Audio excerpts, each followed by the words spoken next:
30절부터 32절에 보시면 하나님이 지적하신 유다의 죄악상인데 성전입니다. 성전. 성전에 그들의 가정한 것을 두어 더럽혔다. 우상이죠.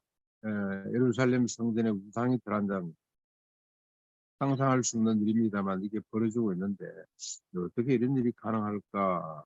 그런데 지금 교회를 보면 이게 얼마든지 가능할 수가 있겠다.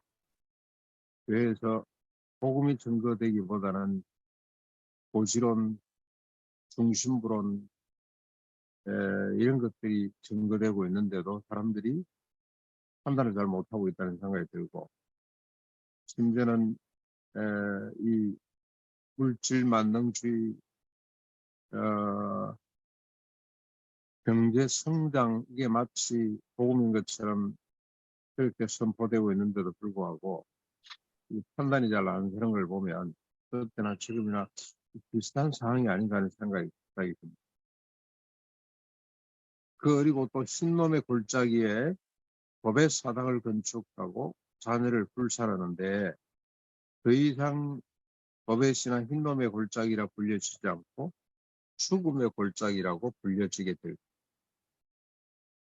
자리가 없을 만큼 매장이 더 이상 이제 매장할 자리가 없을 만큼 빽빽히 자녀들의 시신으로 가득 찼기 때문에 여러분 좀 몰래 신을 섬기면서 자녀들을 인신 제사 드린 거죠.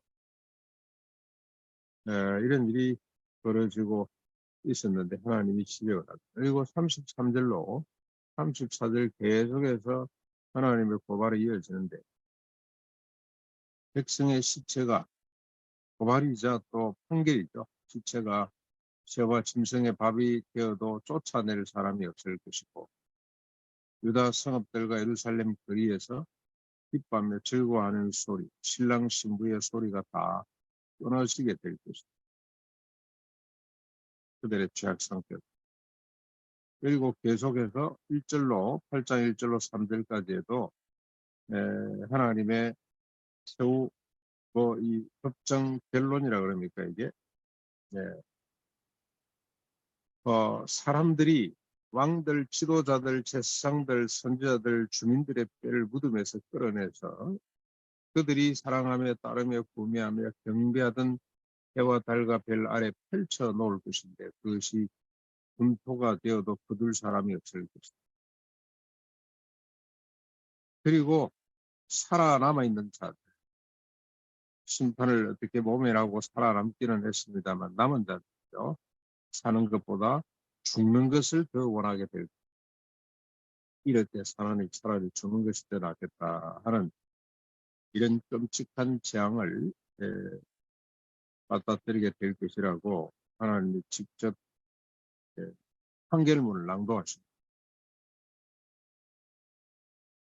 이게 유다의 최후 모습인데 이런 경고를 듣고도 돌이키지 못하는 결국 그래서 다 망하게 되는 역사를 우리가 잘 알고 있습니다. 특별히 오늘 우리 마음을 아프게 하는 것은 더 이상 자리가 없을 만큼 자녀를 불살려는 종교심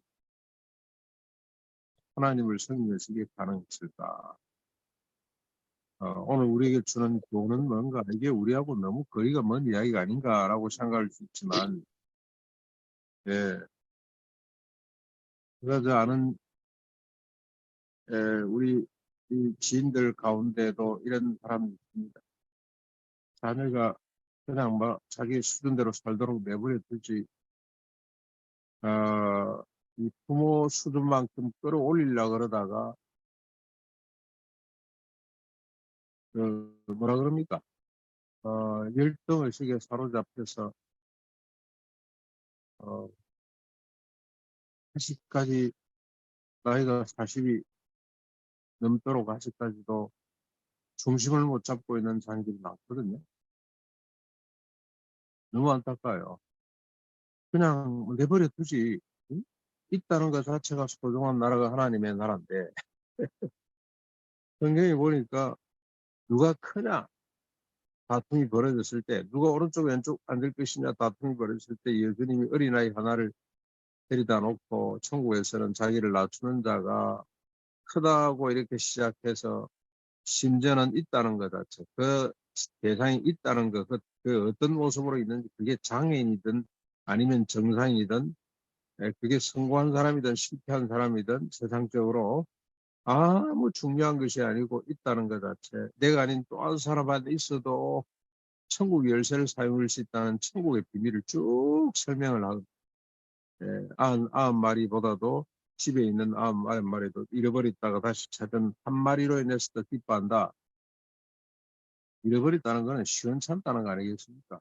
예, 제대로 못 따라오는 한 마리 때문에 더 기뻐하는 것이 천국의 비밀이라고, 천국의 가치라고 그렇게 이야기했음에도 불구하고 이게 부모 세대보다 더 잘나야 되고 더 똑똑해야 되고 그런 욕심 때문에 오늘도 제대로 살지 못하는 우리 자녀들 세대가 참 많은 것 같습니다. 그래서 OECD 국가 중에서 청소년 자살률이 가장 높은 나라 가운데 하나죠. 1등은 아니라고 그런 것 같습니다.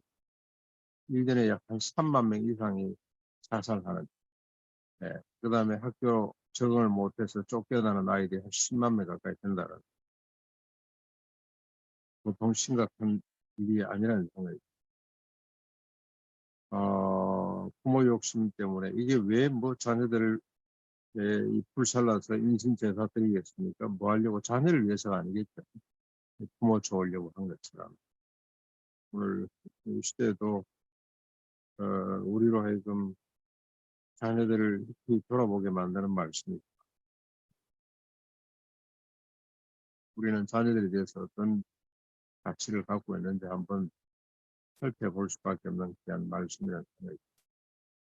성경에다 이렇게 끔찍한 말씀을 계속 기록했을 때는 우리가 집중해야 돼.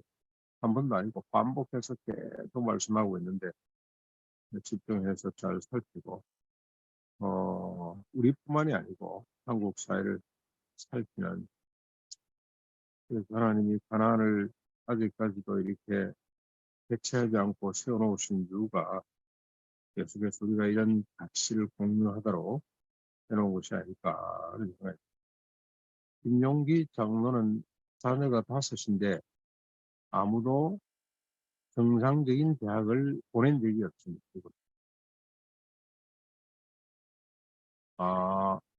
막내 딸, 그때 김한란 박사가 저도 보내라 그래가지고 보내서 이계를 나온 걸로 저는 알고 있습니다. 그 다음 막내 아들도 뭐 대학을 나왔다 그러는데 어느 대학을 나왔는지 모르겠고, 그 위에는 대학을 간 적이 없습니다. 대신에 신학교를 갔습니다. 신학. 전부 다 신학교, 야간 신학. 낮에는 일하고. 어, 왜 안 보냈냐? 하나님 말씀대로 살면 되지. 뭘 그 가서 그냥, 그러면서 그분이 했던 말이 초등학교는 지식의 소매상이고 대학교는 지식의 도매상. 언제 그때 그런 생각을 했는지 참 이분이 생각자였구나. 말씀에 다 기록되는데 말씀대로 설명되지 뭘 가서 공부한다고 시간 낭비할 거 뭐 있냐. 그냥 우리는 농사나 열심히 짓자. 그랬던 분이 참 신비스러운 부분이 많습니다. 시간이 갈수록 이분은 참 귀한 분이었다는 생각이 드는, 지금은 잊혀져가는 것이 너무 안타깝기도 하고, 그래서 이분의 삶과 신앙을 한번 다시 정리해 보는 것도 참 필요하겠다 그런 생각을 합니다. 부모들의 욕심 때문에 죽어나가는, 병들어 나가는 젊은 자녀들, 젊은 세대들 불쌍히 여기달라고 부모가 먼저 바뀌어야 되겠죠. 진정으로 말씀의 가치로 돌아설 수 있도록 해주십시오. 오늘 심지어 교회 안에서까지도 이런 가치를 쫓고 있는데 다 해파하고 하나님 나라 가치를 제대로 가르치고 배우는 하나님의 집이 되게 해주십시오. 같이 한번 기도했습니다.